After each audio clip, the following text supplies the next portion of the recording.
बिस्मिल्लाहिर्रहमानिर्रहीम।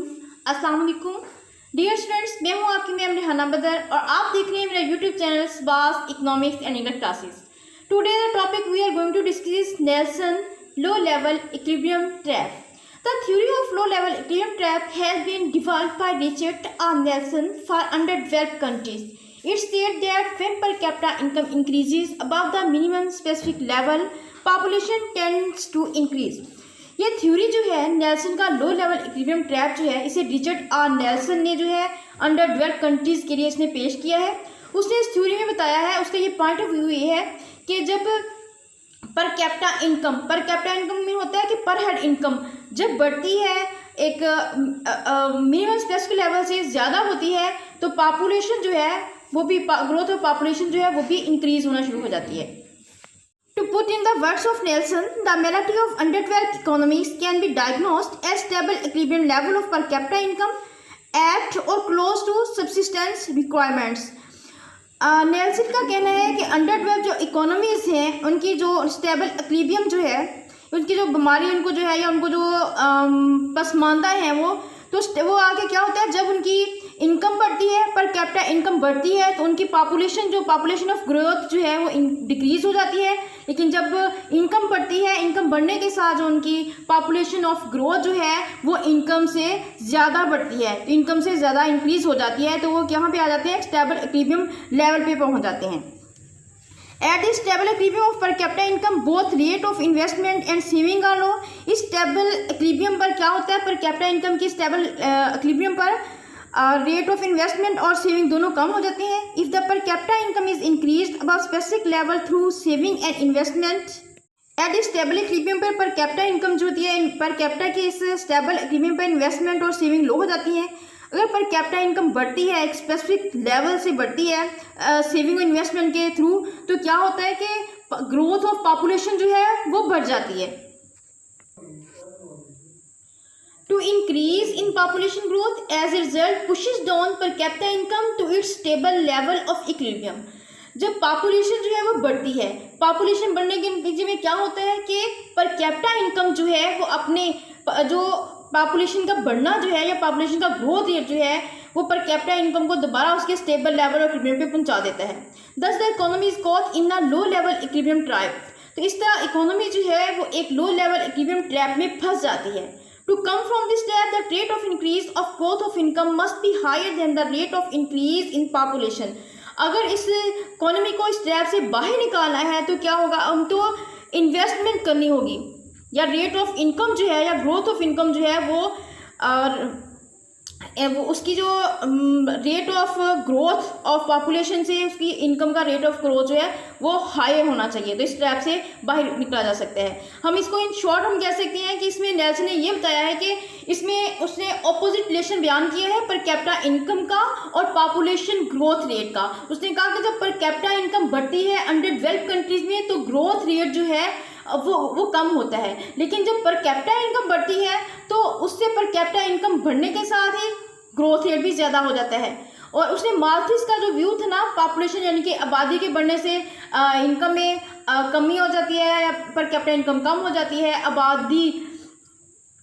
आबादी कम होगी तो पर कैपिटा इनकम ज़्यादा होगी, इसका पॉइंट ऑफ व्यू को भी इसने लिया हुआ है। इसी तरह से इसने भी इसको बयान करने की कोशिश किया नेल्सन ने भी अपने इस ट्रैप में कि जब इनकम कैपिटा इनकम और ग्रोथ रेट के दरमियान जो है नेगेटिव रिलेशन है कि जब एक चीज़ बढ़ती है तो दूसरी एक चीज़ इंक्रीज होती है तो दूसरी डिक्रीज होती है और एक डिक्रीज हो रही है तो दूसरी इंक्रीज हो रही है।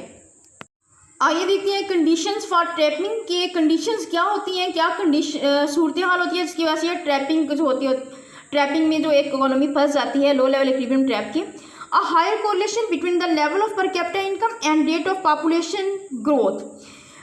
इसमें बड़ा एक मजबूत कोरिलेशन होता है, level of per capita income and the rate of population growth rate जो होता है, इनमें एक बड़ा डीप रिलेशन होता है कि एक के बढ़ने से जो है एक का पॉजिटिव इफेक्ट जो होता है वही दूसरे पे वही चीज़ जो है नेगेटिव इफेक्ट लेकर आती है। आ low propensity or to direct additional per capita income to increase per capita investment. अगर इन्वेस्टमेंट बढ़ानी होती है तो उसके लिए क्या चाहिए होता है, पर कैपिटा इनकम ज़्यादा होनी चाहिए, लेकिन पर कैपिटा इनकम की हमारे पास इतनी कैपेसिटी नहीं होती है कि पर कैपिटा इनकम ज़्यादा हो। पर कैपिटा इनकम के ज़्यादा होने से इन्वेस्टमेंट भी ज़्यादा हो सके। जो अंडर डेवलप्ड कंट्रीज़ होती हैं उनकी इकोनॉमी इतनी कैपेसिटी नहीं होती है। स्कार्सिटी ऑफ अनकल्टिवेटेड एरिएबल लैंड, इसमें जो काबिल काश्त रकबा होता है उसकी कमी होती है। या हम यूँ कह सकते हैं कि उसने ये सपोज किया है नेल्सन ने कि काबिल काश्त रकबे जो होता है इन ममालिक में अवेलेबल होता है। अंडर डेवलप्ड इकोनॉमीज़ में जो अवेलेबल रकबा होता है या ज़मीन होती है, लैंड होता है, जो काबिल काश्त होता है वो ख़त्म हो चुका होता है। अब मज़ीद काबिल काश्त रकबे की या मज़ीद लैंड को जो है काश्त में लाने की गुंजाइश नहीं बचती है, इतनी कैपेसिटी नहीं होती है कि कोई और रकबा हो या और लैंड हो उसको भी हम इस्तेमाल में लें। Inefficient production methods in under developing countries में जो क्या होता है कि पुराने फरसुदा है तरीका कास्ट जो है अपनाए जाते हैं, मॉडर्न टेक्नोलॉजी को इस्तेमाल नहीं किया जाता है। जो पुरानों से बरसों से जो चले आ रहे होते हैं तरीके उन्हीं को अपनाया जाता है चीज़ों की प्रोडक्शन के लिए। और इन ममालिक में जो है लोगों की, क्योंकि अंडर डेवलप्ड कंट्रीज़ होते हैं, यहाँ पे मॉडर्न टेक्नोलॉजी या मॉडर्न साइंटिफिक एजुकेशन की कमी होती है और एक्सपर्ट्स की भी कमी होती है, और जिसकी वजह से जो है प्रोडक्शन मेथड जो है वो मॉडर्न नहीं होते बल्कि वो कदीम ही रहते हैं, पुराने रहते हैं। फिर एक कल्चर इंडस्ट्रिया एंड इकोनॉमिक इंडस्ट्रिया, इसमें लोग जो होते हैं पुराने ही रस्म और रिवाज के आदी होते हैं, वो उसी रस्म और रिवाज पे चलते जाते हैं, जदीद जो टेक्नोलॉजी है जदीद तरीक़ों को अपनाते नहीं हैं, और मुआशी तौर पर भी ये लोग जमूद का शिकार होते हैं। मईशत में भी इसी तरह से पुराने तरीक़ा है कार को लेकर चलते रहती हैं, जिनकी वजह से ये मईशतें जो हैं वो एक ट्रैप में ही फंसी रहती हैं।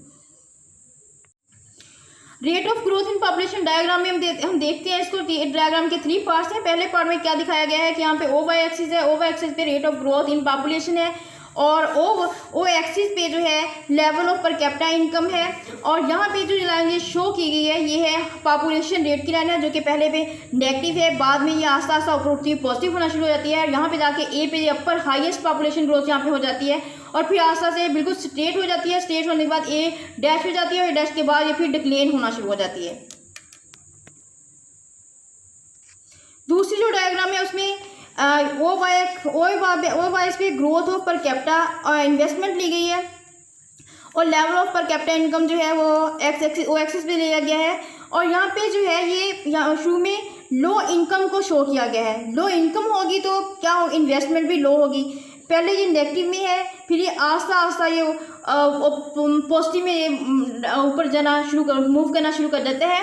पॉपुलेशन ग्रोथ का जो है इन्वेस्टमेंट का जो खात होता है ऊपर जाना शुरू कर देता है, लेकिन फिर भी इसमें उतनी इंक्रीजमेंट नहीं होती है जितनी कि पॉपुलेशन जिस हिसाब से इंक्रीज़ हो रही होती है उस हिसाब से पर कैपिटा इनकम, पर कैपिटा इन्वेस्टमेंट जो है वो इंक्रीज़ नहीं हो रही होती है।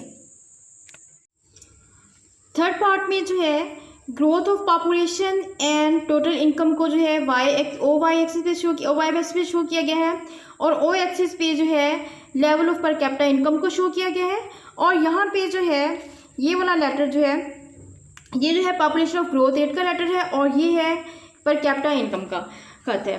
पर कैपिटा इनकम की जो लाइन है ये शुरू में जो है पॉपुलेशन ग्रोथ रेट जो है वो कम है, लेकिन पर कैपिटा इनकम जो ज़्यादा है। आस्ता आस्ता जब पे नुक्ता डॉट एस पर आते हैं तो यहाँ पे जो है फिर असल गेम शुरू होती है। यहाँ पे क्या होता है कि पॉपुलेशन ग्रोथ रेट जो है वो ज़्यादा हो जाती है, ज़्यादा तेज़ी से बढ़ने लग जाती है per capita as compare to per capita income, और यहाँ पे जो है ए पॉइंट पे जो है पॉपुलेशन ग्रोथ रेट जो है वो अपने हायर लेवल पे पहुँच जाती है, और यहाँ पे एज लेवल पे क्या होता है, एज लेवल पे जो है पर कैपिटा इनकम जो है वो एक मिनिमम पॉइंट पे पहुँच जाती है, स्टेबल प्रीमियम लेवल पे पहुंच जाती है। और यहाँ पे ये होता है कि अब ये ख्याल होता है कि अब जो यहाँ से जो है पर कैपिटा इनकम इंक्रीज़ होना शुरू हो जाएगी और पॉपुलेशन ग्रोथ रेट जो है वो कम हो जाएगा। लेकिन अंडर डेवलपिंग कंट्रीज़ में एक और मज़े की बात ये होती है कि जब इकोनॉमी जो है यहाँ तक पहुँचती है, अंडर डेवलप्ड कंट्रीज़ में जब इकोनॉमी यहाँ तक पहुँचती है तो फिर इकोनॉमी को बड़े दौर का धक्का पड़ता है, और इकोनॉमी यहाँ से ऊपर जाने की बजाय जो है पर कैपिटा इनकम दोबारा से वो इस लेवल पर पहुँच जाती है, और अंडर डेवलप्ड कंट्रीज़ में जो है वो अंडर डेवलप्ड इकोनॉमी जो है इस लो लेवल इक्विलिब्रियम ट्रैप में ही फंसी रह जाती हैं। और अगर कभी वो बड़ी मुश्किल से स्ट्रगल करने के बाद अगर वो पहुंचती हैं तो बड़ी स्ट्रगल के बाद वो जो है ऐसी सूरत में पहुंचती हैं जहाँ पे जो है पर कैपिटा इनकम जो है वो इंक्रीज़ होती है और पॉपुलेशन ग्रोथ रेट जो है कम होती है। तो 8 पॉइंट तक ऐसा होता है, लेकिन फिर ऐसा होता है इकोनॉमी में ऐसी सूरत हाल आ जाती है कि पर कैपिटा इनकम जो है वो कम होना शुरू हो जाती है और पॉपुलेशन ग्रोथ रेट जो है वो ज़्यादा हो जाती है और इकोनॉमी दोबारा फिर उसी लो लेवल इक्विलिब्रियम ट्रैप में फंस जाती है। नेक्स्ट पॉइंट है फैक्टर्स एस्केपिंग लो लेवल इक्विलिब्रियम ट्रैप। अब हम ये देखते हैं कि कौन से ऐसे अवामल हैं जिनको अपनाकर जो है इस लो लेवल इक्विलिब्रियम ट्रैप से जो है निकला जा सकता है या बचा जा सकता है। There should be favourable socio economy political environment in the country. मुल्क में है समाजी तौर पर, माशी तौर पर और सियासी तौर पर माहौल ऐसा हो कि मुल्क जो है वो तरक्की की तरफ गामजन हो। फेवरेबल होना चाहिए, जैसे कि आए दिन हड़तालें होती रहती हैं मुल्क में और हड़तालें होने की वजह से जो है एक एनवायरनमेंट जो है वो एक या जंग की सूरत हाल रहती है, तो उसकी वजह से मुल्क में जो है वो फेवरेबल सिचुएशन नहीं होती है बिजनेस करने के लिए। Capital income should be enhanced by obtaining funds from abroad in and और इंटरनेशनल इंस्टीट्यूशंस। को कैपिटल मुल्क में और इनकम को बढ़ाना चाहिए, बाहर के ममालिक से जो है अब्रॉड से फंड्स लेने चाहिए या फिर जो है बोरो करके लोन लेकर जो है मुल्क में सरमायाकारी को बढ़ाना चाहिए। सरमायाकारी बढ़ेगी तो ज़्यादा इनकम भी बढ़ेगी और मुल्क तरक्की की तरफ गामजन होगा। Improve technique should be use to utilize existing resources. जो कि रिसोर्सेज मौजूद हैं अपने मुल्क के, जो मौजूद दस्तियाब वसाइल हैं उनको इस्तेमाल करने के लिए बेहतर टेक्नोलॉजी को यूज़ किया जाए। जब बेहतर टेक्नोलॉजी को यूज़ किया जाएगा तो उसके खातिर खा जो है अच्छे नताइज बरामद होंगे। The request method should be adopt to change distribution of income. Income के डिस्ट्रीब्यूशन को चेंज करने के लिए जो है रिक्वेस्ट मेथड को यूज़ करने चाहिए या यूज़ होने चाहिए। Solid investment programme should be introduced by the government. Investment या सरमायाकारी करने के लिए गवर्नमेंट की तरफ से कोई एक अच्छा ठोस सॉलिड जो है वो प्रोग्राम तरतीब देना चाहिए, प्रोग्राम तरतीब दिया जाना चाहिए। गवर्नमेंट खुद ऐसा करे कि जिससे जो है वो मुल्क में इन्वेस्टमेंट ज़्यादा हो और इन्वेस्टमेंट ज़्यादा होगी तो ज़्यादा रोज़गार भी ज़्यादा होगा और इनकम भी ज़्यादा होगी। The size of a family be reduce. इसका एक उसने ये भी फैक्टर्स है कि कहते हैं कि जब ज़्यादा लोग होते हैं, ज़्यादा बच्चे होते हैं तो आमदनी कम हो जाती है। हालांकि ये ऐसा नहीं है कि बहुत सारी जगह पे या पाकिस्तान में भी ज़्यादातर ऐसा होता है कि जो लोग बहुत ज़्यादा अमीर होते हैं उनके बच्चे कम होते हैं, जबकि माल्थस और नेल्सन का पॉइंट ऑफ व्यू ये है कि जितनी आमदनी ज़्यादा होती है उतनी पॉपुलेशन जो है वो पॉपुलेशन बढ़ती है, तो आमदनी बढ़ने के साथ साथ इनका पॉइंट ऑफ व्यू ये था कि आमदनी बढ़ने के साथ साथ पॉपुलेशन का ग्रोथ रेट भी बढ़ जाता है, यानी कि आमदनी बढ़ती है तो आबादी भी ज़्यादा हो जाती है, लोग बच्चे ज़्यादा पैदा करना शुरू कर देते हैं। जबकि पाकिस्तान में ऐसी सूरत हाल नहीं है। पाकिस्तान में तो ऐसा भी है कि बहुत सारे अमीर लोग बहुत ज़्यादा अमीर होते हैं, जितने ज़्यादा लोग अमीर होते हैं उनके बच्चे कम होते हैं। Social structure can be change bye encouraging entrepreneurship. Entrepreneurship में होता है कि पाकिस्तान में या अंडर डेवलप कंट्री जो है वहाँ पे ऐसा समाजी ढांचा बनाया जाए जिसमें एंटरप्रेन्योर्स की जो है उनकी हौसला अफजाई हो। जब उसे ऐसी पॉलिसियाँ बनाई जाएंगी जिनमें एंटरप्रेन्योर की हौसला अफजाई की जाएगी, उनको इनकरेज किया जाएगा, तो वो क्या करेंगे, इन्वेस्टमेंट करेंगे तो इससे ऑटोमेटिकली जो है वो मुल्क में पर कैपिटा इनकम में इजाफा होगा। Let's see conclusion. To include the discussion, if the growth rate of income is increased more than growth rate of population, then only low level of equilibrium trap can be escaped. Once this is achieved above a certain per capita income level, the continuous growth process will take place without any further. इस सारे model को पढ़कर हम ये नतीजा अखज़ कर सकते हैं कि अगर जो है ग्रोथ रेट जो है इनकम का वो पॉपुलेशन के ग्रोथ रेट से ज़्यादा होगा तो तभी जो है इस लो लेवल इक्विलिब्रियम ट्रैप से बचा जा सकता है। और अगर एक दफ़ा ये जो है हम एक दफ़ा इस लेवल पर पहुंच जाते हैं तो फिर क्या होगा कि तरक्की का जो है ग्रोथ का एक प्रोसेस जो है वो शुरू हो जाएगा और ये एक तब तक ये जो है वो नहीं रुकेगा। ये ग्रोथ का जो प्रोसेस या तरक्की का जो प्रोसेस शुरू हो जाएगा वो तब तक नहीं रुकेगा जब तक कि पर कैपिटा इनकम का हाई लेवल जो है वो हासिल ना हो जाए। इसके साथ ही आज का लेक्चर ख़त्म हुआ। अपनी दुआओं में याद रखिएगा, अपना बहुत सारा ख्याल रखिएगा, मेरे चैनल को सब्सक्राइब करना मत भूलिएगा। मेरी वीडियो को लाइक और शेयर कीजिएगा। अल्लाह हाफिज़।